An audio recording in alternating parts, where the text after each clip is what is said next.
we're going to take a moment to talk about the multiple layers of language that need to be addressed in order to really get a word to stick strongly in our brains. And I'm going to use that little acronym, POSSM, right? But we're talking about the layers of language. Say that with me. Layers of language. And you know what the L stands for in letters? Language. That's right. I know. Sometimes we forget that. So when we think of the layers of language, well, the way in which we code words in our brain, all these words have different forms. The first form, and I'll take a note over here so we can reference this for a while, is the phonological form of the word. Say that with me. Phonological form, right? So the PH right in here. Phone means sound. It's a Greek word, that's right. So the phonological form is how something sounds with its individual sounds, its syllables, its onset, its rhyme. So say anecdote. Anecdote. Antidote. Antidote. Wait a minute. Those two words sound an awful lot alike, don't they? Take a moment with your table partner and just talk about what's the difference between those two words. Do they mean the same? Do they sound the same? What do you think?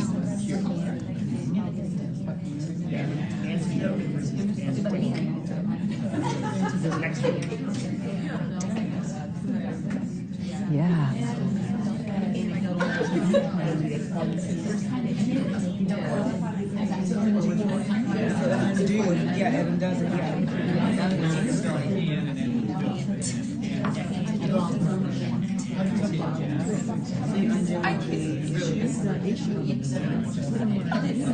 Okay, and in 3, and in 2, and in 1. Thanks so much. So perhaps when you were talking about those two words, you were talking about the idea that, well, the word anecdote sounds different, doesn't it? Amanda, did you have a wonder about that sound? Because I saw you kind of shaking your head.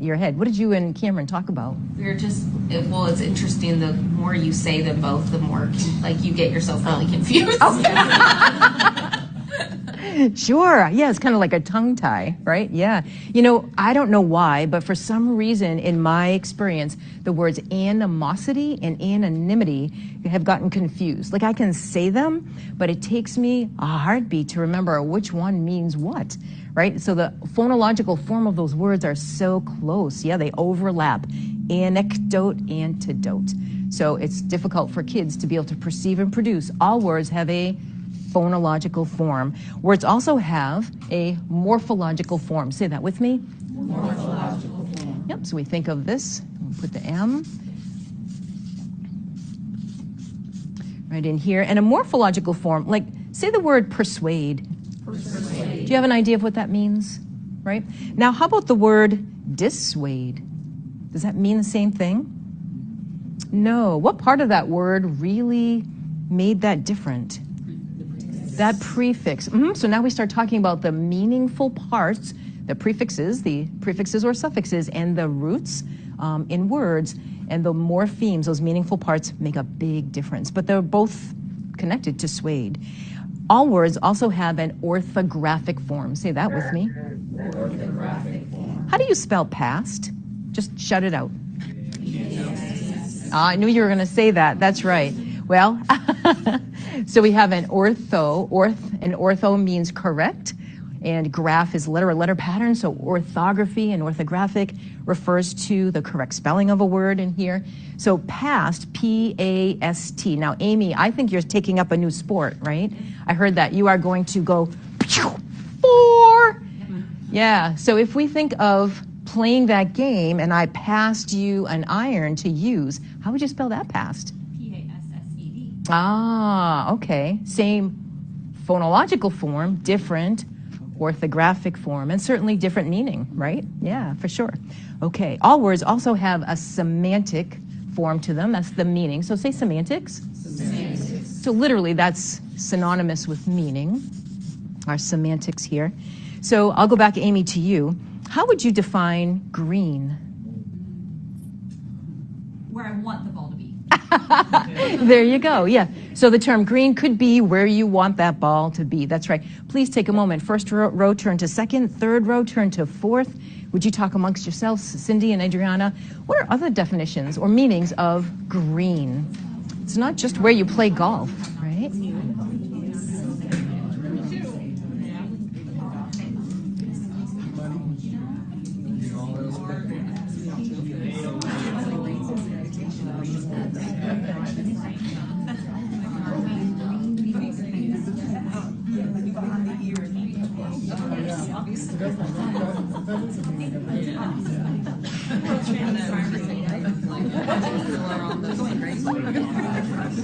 Isn't that something? Yeah, there are many different definitions.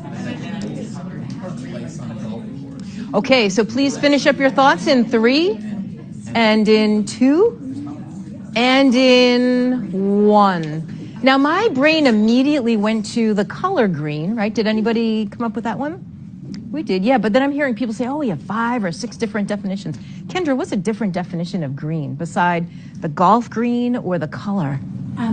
When you're new to something, like a green intern. Oh, okay, so you're new to something. Yeah, Joreen, did you have a different one up here?